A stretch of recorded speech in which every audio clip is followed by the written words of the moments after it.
আমাদের যাদের superhero movie অনেক পছন্দ তারা অ্যাভেঞ্জার্স এন্ড গেম নাম শোনেননি এমন কেউ নেই। এই মুভিতে আমরা পৃথিবীর সুপারহিরোদেরকে অন্যায়ের বিরুদ্ধে লড়তে দেখেছি, যেখানে তারা আগে হেরে এসেও এখনও তাদের সাহস হারায়নি এবং পৃথিবীর মানুষকে ফিরিয়ে আনার জন্য আবারও টাইম ট্রাভেল করে তাদের শত্রুকে হারানোর ব্যবস্থা করেছে। বেশি কথা না বলে এখন শুরু করা যাক অ্যাভেঞ্জার্স এন্ড গেমের এক্সপ্লেনেশন। মুভি শুরু হয় এবং আমরা ক্লিন বার্টনকে দেখতে পাই। সে তার মেয়েকে তীর চালানো শেখাচ্ছিল। ও তার পরিবারের সাথে বেশ ভালোই সময় কাটাচ্ছিল, কিন্তু কিছুক্ষণ পর তার মেয়ে যখন ভুল দিকে তীর মারে ও সে তীর আনতে যায়। হঠাৎ করে পিছনে ঘুরে দেখে তার মেয়ে, ছেলে ও তার স্ত্রী কেউই আর সেখানে নেই, যেটা আসলে থানোসের কারণেই হয়েছিল। থানোস হলো মার্ভেল সিরিজের মেন ভিলেন, যে পুরো পৃথিবীর অর্ধেকটাকে শেষ করে মানুষকে নতুনভাবে শুরু করতে চায়। সিন এখানেই কাট হয়ে যায়। তারপর আমরা টনি ও মোডেলাকে দেখতে পাই। তারা স্পেস পিটারে স্পেস শিপে আটকা পড়ে গিয়েছিল। পিটার হলো একজন অ্যাভেঞ্জার্স, যাকে আমরা অ্যাভেঞ্জার্স ইনফিনিটি ওয়ারে দেখতে পেয়েছিলাম। ইনফিনিটি ওয়ারের সময় টনির বাকি সাথীরাও হঠাৎ করেই অদৃশ্য হয়ে যায়, শুধু টনি বেঁচে থাকে। আমরা দেখতে পাই সেই স্পেসশিপে টনি ও ম্যাডুলা কোনোভাবে বেঁচে আছে এবং তাদের অক্সিজেনও আর বেশি দিন নেই। টনি বুঝতে পারে তার সময় ঘনিয়ে এসেছে এবং তার কাছে আর বেশি সময়ও নেই। এই জন্য সে একটি শেষ বার্তাও রেকর্ড করে নেয় এবং ঘুমিয়ে পড়ে। কিন্তু ঠিক সময়েই এন্ট্রি হয় আমাদের ক্যাপ্টেন মার্ভেলের, যাকে আমরা মার্ভেল সিরিজের একদম ফার্স্ট মুভিতে দেখতে পেয়েছিলাম। ক্যাপ্টেন মার্ভেলকে দেখে টনির মনে আশার আলো জাগে। ক্যাপ্টেন মার্ভেল টনি ও ম্যাডুলাকে সেখান থেকে রেস্কিউ করে নেয় এবং তাদের স্পেসশিপটা সোজা অ্যাভেঞ্জার্স অফিসে নিয়ে আসে, যেখানে আমরা টনির স্ত্রী, ক্যাপ্টেন আমেরিকা, নাতাশা, জর্সহ আরও অনেক অ্যাভেঞ্জার্সকে দেখতে পাই। এতদিন পর টনিকে দেখে টনির স্ত্রী, ক্যাপ্টেন আমেরিকা, নাতাশা তারা সবাই অনেক খুশি হয়ে যায়, কারণ টনি আর হয়তোবা বেঁচে নেই। পরের দিন যখন টনি একটু অসুস্থ হয়, তখন তারা আলোচনা করছিল যে থানোস যে কাজটা করেছে এটা কিভাবে ঠিক করা যায়। কথোপকথনের এক পর্যায়ে টনি ও ক্যাপ্টেন আমেরিকার মধ্যে কথা কাটাকাটি হয়। কারণটা আমরা দ্য অ্যাভেঞ্জার্স থেকেই দেখতে পেয়েছিলাম। টনি পৃথিবীর ওপর থেকে একটি রক্ষা কবচ বানাতে চেয়েছিল, কিন্তু ক্যাপ্টেন আমেরিকা সেটার জন্য মানা করে দেয় এবং বলে যে যদি থানোস আসে তাহলে তারা লড়াই করবে, অ্যাভেঞ্জার্স হয়ে রক্ষা কবচ বানিয়ে তারা লুকিয়ে থাকবে না। এই নিয়ে তাদের মধ্যে অনেক কথা কাটাকাটি হয়। এক পর্যায়ে বাকি অ্যাভেঞ্জার্সরা তাদেরকে থামায়। তারপর তারা মেডুলাকে জিজ্ঞেস করে থানোসের পরবর্তী প্ল্যানের কথা, কারণ ম্যাডুলা ছিল থানোসের মেয়ে। ম্যাডুলা জানায় যে তার বাবা সবসময় প্ল্যান সাকসেসফুল হওয়ার পথে কোনো একটা গার্ডেনের কথা বলছিল। অ্যাভেঞ্জার্সরা বলে এটা সম্পূর্ণ মিথ্যা কথা। তখন ম্যাডুলা বলে যে আমার বাবা অনেক বড় পাপী হতে পারে, কিন্তু মিথ্যুক নয়। তারপর তারা বুঝতে পারে পৃথিবীতে যখন থানোস ইনফিনিটি স্টোন ব্যবহার করেছিল, যেমন একটি এনার্জি সোর্স হয়েছিল, গার্ডেন প্ল্যানেটেও দুদিন আগে একদম সেম এনার্জি সোর্স হয়েছিল। তারা বুঝে যায় থানোস ওখানেই রয়েছে। হারিয়ে যাওয়া পৃথিবীর সেই অর্ধেক মানুষকে ফিরিয়ে আনতে তারা সেখানে যাওয়ার সিদ্ধান্ত নেয়। তারা সবাই পিটারের স্পেসশিপে করে সেই প্ল্যানেটের কাছে যায়। যেহেতু স্পেসশিপে ক্যাপ্টেন মার্ভেলের অনেক বেশি পাওয়ার ছিল, তাই সে আগে গিয়ে চেক করে আসে যে প্ল্যানেটের ওপর কোনো রক্ষা কবচ আছে কিনা। এরপর আমরা থানোসকে দেখতে পাই। সে সেই প্ল্যানেটে চাষবাস করে দিন কাটাচ্ছিল। ইনফিনিটি স্টোন ব্যবহার করার কারণে তার অবস্থা বেশ খারাপ হয়ে গিয়েছিল। থানোস তখন রান্না করছিল। ঠিক তখনই অ্যাভেঞ্জার্সরাই এসে তাকে ধরে ফেলে। তার উপর হামলা করতে করতে জিজ্ঞেস করে যে ইনফিনিটি স্টোনগুলো কোথায় রেখেছে। থানোস জানায় সে তার ইনফিনিটি স্টোনের শক্তি দিয়েই ইনফিনিটি স্টোনকে ধ্বংস করে ফেলেছে, আর এই জন্যেই এখন তার এই অবস্থা। অ্যাভেঞ্জার্সরা বলে তুমি মিথ্যা কথা বলছো, কিন্তু থানোসের মেয়ে ম্যাডুলা সেই একই কথা বলে, আমার বাবা মিথ্যা কথা বলতে পারে না। তারপর রেগে গিয়ে থানোসের দেহ থেকে মাথাটা আলাদা করে দেয়। এভাবে কেটে যায় প্রায় 5টি বছর। 5 বছর পর আমরা দেখতে পাই ক্যাপ্টেন আমেরিকা একটি কমিউনিটি মিটিং করছে, যেখানে সবাই সবার কষ্টের কথা শেয়ার করছে। অন্যদিকে আমরা দেখতে পাই স্কটকে। স্কট একজন অ্যাভেঞ্জার্স, যাকে আমরা অ্যান্টম্যানের চরিত্রে দেখতে পেয়েছিলাম। ইনফিনিটি ওয়ারের সময় সে অদৃশ্য হয়ে গিয়েছিল, কিন্তু এখন কোয়ান্টাম তত্ত্বের টাইম মেশিনের সাহায্যে সে আবারও ফিরে এসেছে। আসলে টাইম মেশিনটি একটি গাড়ির মধ্যে ছিল এবং একটি ইঁদুর সেখান দিয়ে ঘোরাঘুরি করছিল। ইঁদুরটি হাঁটাহাঁটি করার সময় এই টাইম মেশিনের কিছু বাটনের উপরে পা পড়ে এবং তার ফলেই স্কট আবারও বর্তমান সময়ে ফিরে আসে।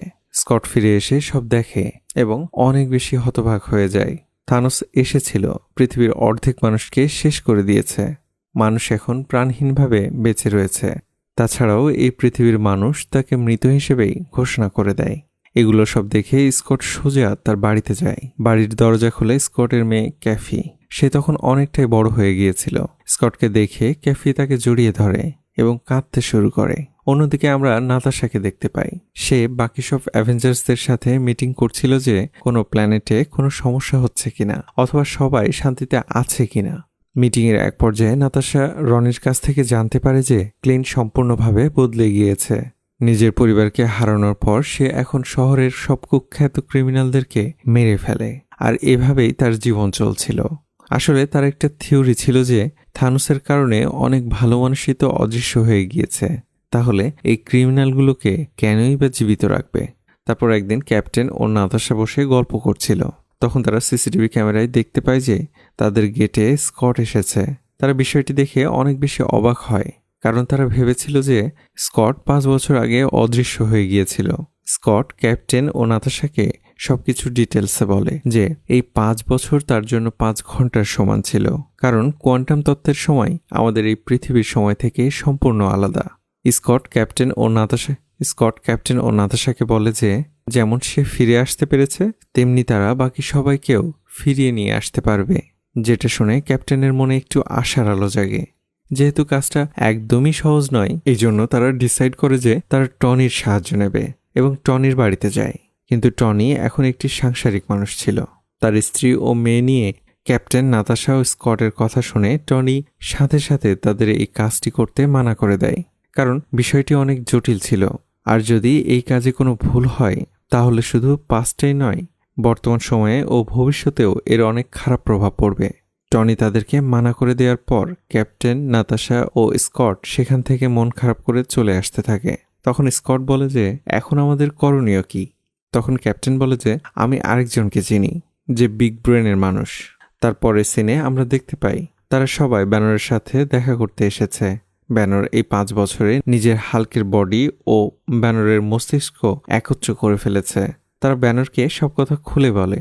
ব্যানার তাদেরকে জানায় যে ব্যাপারটা একদমই সহজ না, কিন্তু তারা ট্রাই করে দেখতে পারে। অন্যদিকে আমরা টনিকে দেখি যে তার মনে স্পাইডারম্যানকে হারানোর একটি গিল্ট ছিল। সে সেই কারণেই সেই টাইম ট্রাভেল নিয়ে কাজ করতে থাকে। পরের দিন নাতাশা, ক্যাপ্টেন, হাল্ক ও স্কট সেই গাড়িতে টাইম মেশিন নিয়ে কাজ করতে থাকে। ব্যানার টাইম মেশিনটি অপারেট করছিল এবং ট্রায়ালের জন্য স্কটকে সেই মেশিনে টাইম ট্রাভেলের জন্য পাঠানো হয়। প্রথমে টাইম মেশিনটি ঠিকভাবে কাজ করছিল না। কখনো স্কট বুড়ো হয়ে যাচ্ছে, কখনো বাচ্চা হয়ে যাচ্ছে। এভাবে 2-3 বার ফেল করার পর তারা টাইম মেশিনটি ব্যবহার করতে সক্ষম হয়। এরপর টনি সেখানে উপস্থিত হয়। টনি বুঝে গিয়েছিল যে এই টাইম ট্রাভেল সম্ভব। তারপর সে ক্যাপ্টেন আমেরিকাকে তার সিলটা ফেরত দিয়ে দেয়, যেটা সিভিল ওয়ারের সময় একটা ঝামেলার কারণে ক্যাপ্টেন আমেরিকা তাকে দিয়েছিল। তারপর তারা বুঝতে পারে যে তাদের প্ল্যান টনিকে এক্সিকিউট করার জন্য তাদের বাকি সব অ্যাভেঞ্জার্সদের সাহায্য লাগবে। সেখানে ম্যাডুলার রকেট এসে উপস্থিত হয়। রকেট ও ব্যানার থরকে খোঁজার জন্য পৃথিবীতে অবস্থিত অ্যাডগার্ডে যায়। ফার্স্টে বেলকারির সাথে তাদের সাক্ষাৎ হয়। সে তাদেরকে থরের বাসা চিনিয়ে দেয় এবং তারা থরের বাসায় গিয়ে দেখে যে থরের অবস্থা খুবই খারাপ হয়ে গেছে। সে এখন সারাদিন বিয়ার খায় এবং ঘরেই থাকে। ওখানে আমরা থরের বন্ধুদেরকে দেখতে পেয়েছি, যাদের আমরা এসগার্ডে দেখেছিলাম। ব্যানার ও রকেট নানাভাবে থরকে বোঝানোর চেষ্টা করে, তাদের প্ল্যানের কথা বলে। থর প্রথমে রাজি না হলেও ব্যানার রকেট এক প্রকার জোর করেই তাকে নিয়ে আসে। থরের মধ্যে একটা ফ্রাস্ট্রেশন কাজ করত যে থানোসকে আটকাতে পারেনি, আর এই কারণেই তার এই অবস্থা। তারপর আমরা কিন্টকে দেখতে পাই। সে অপরাধীদের সাথে ফাইট করছিল। তারপর সেখানে নাতাশা আসে এবং তাকে নিজের সাথে নিয়ে যায়। তারপর আমরা দেখতে পাই অ্যাভেঞ্জার্সরা টাইম ট্রাভেলের জন্য সব প্রস্তুতি নিচ্ছিল। তখন রনি ব্যানারকে বলে যে যদি আমরা সেই সময় যাই যে সময় থানোস বাচ্চা ছিল এবং তখনই তাকে মেরে ফেলি, তাহলে তো আর এসব কোনো ঝামেলাই থাকে না। তখন ব্যানার বলে যে টাইম ট্রাভেল এত সহজ না এবং আমরা আমাদের ইচ্ছে অনুযায়ী যে কোনো সময়ে যেতে পারবো না।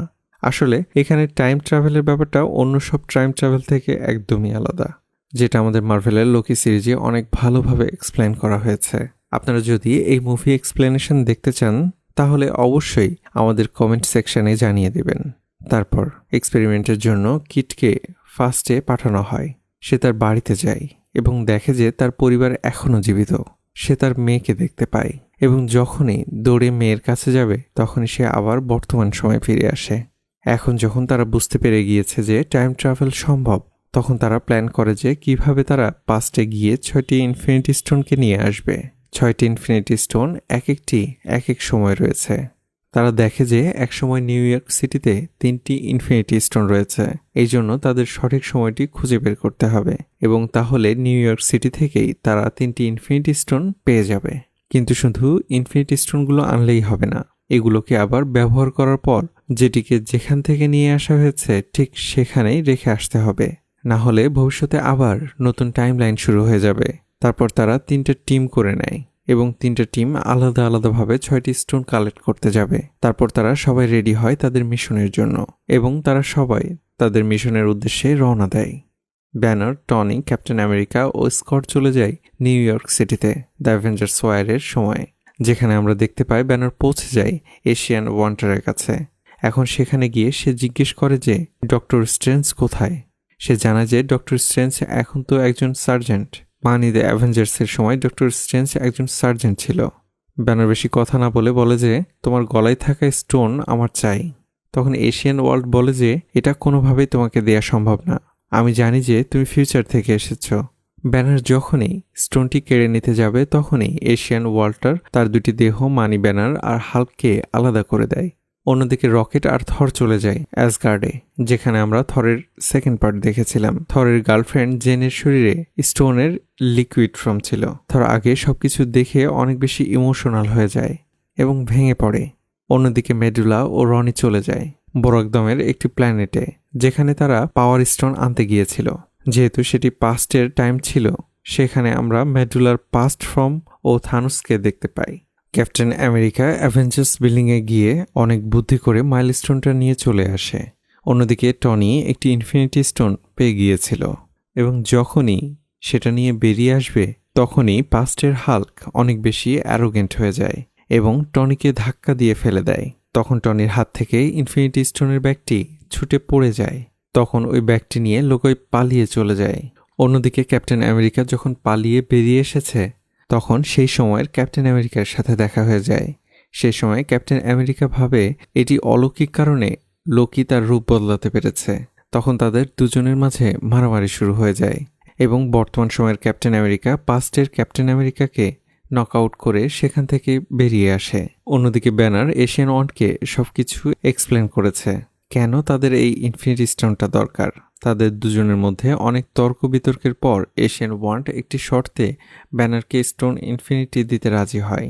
আর শর্তটি হচ্ছে তোমাকে কাজ শেষ হওয়ার পর আবার আমাদের সময় এসে এই ইনফিনিটি স্টোন রেখে যেতে হবে, যেটাতে ব্যানার রাজি হয়ে যায় এবং তাদের কাছ থেকে ইনফিনিটি স্টোনটি নিয়ে চলে আসে। অন্যদিকে থরের সাথে তার মায়ের দেখা হয়ে গিয়েছিল। থরের মা বুঝতে পারে যে সে ফিউচার থেকে এসেছিল, কারণ সে হালকা পাতলা ম্যাজিক জানত। সে এটাও বুঝতে পারে যে থর এখন ডিপ্রেশনে আছে।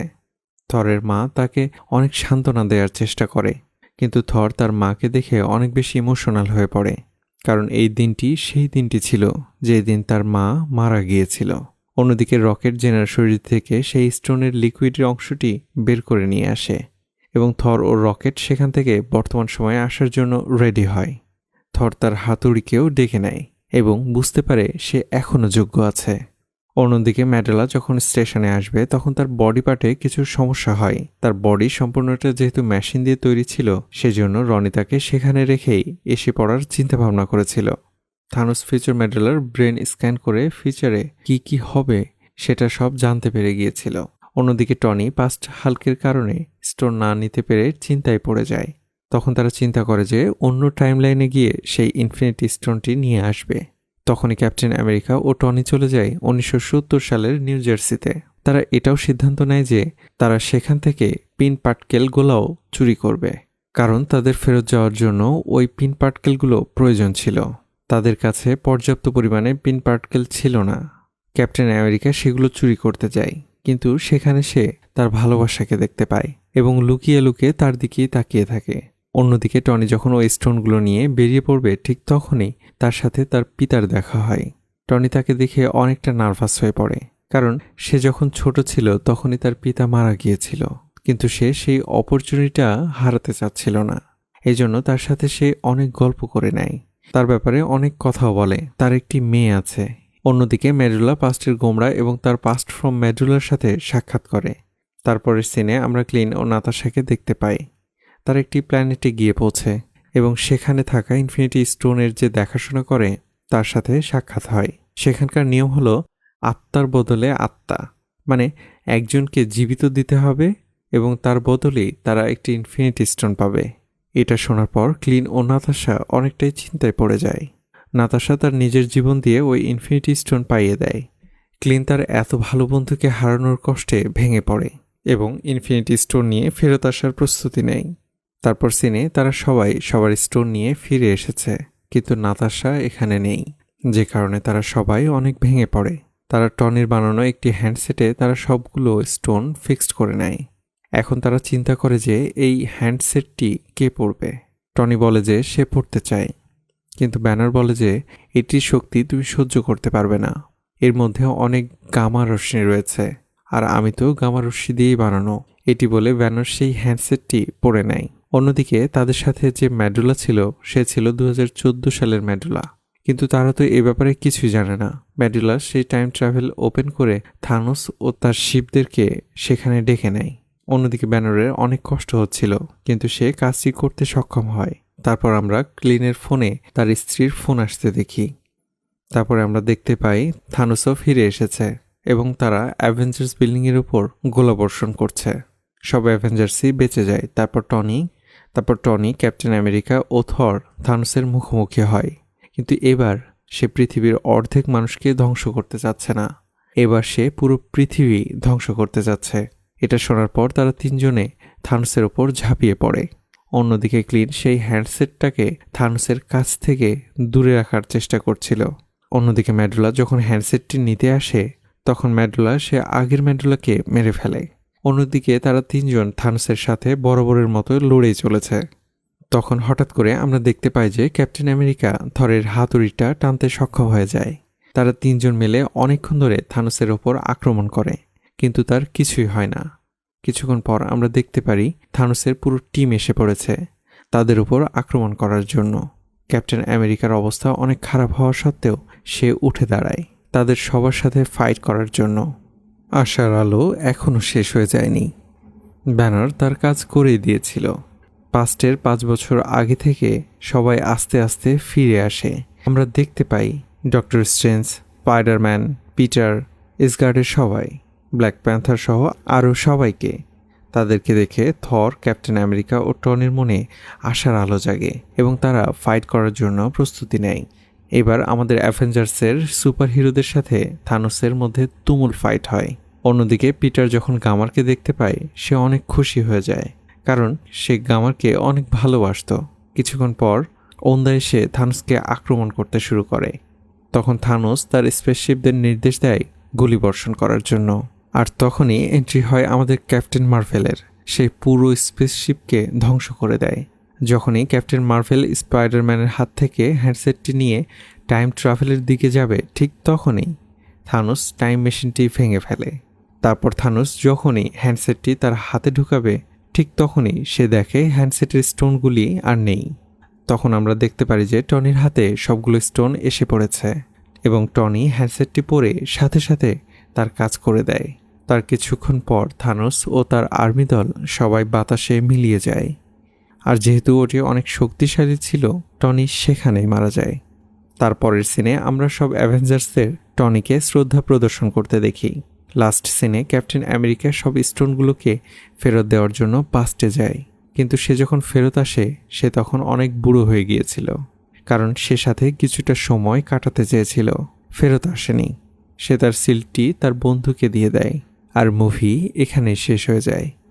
আমাদের অন্যান্য ভিডিও দেখার জন্য আমাদের ইউটিউব চ্যানেলকে like, comment, share and subscribe করে পাশে থাকুন। Thanks for watching.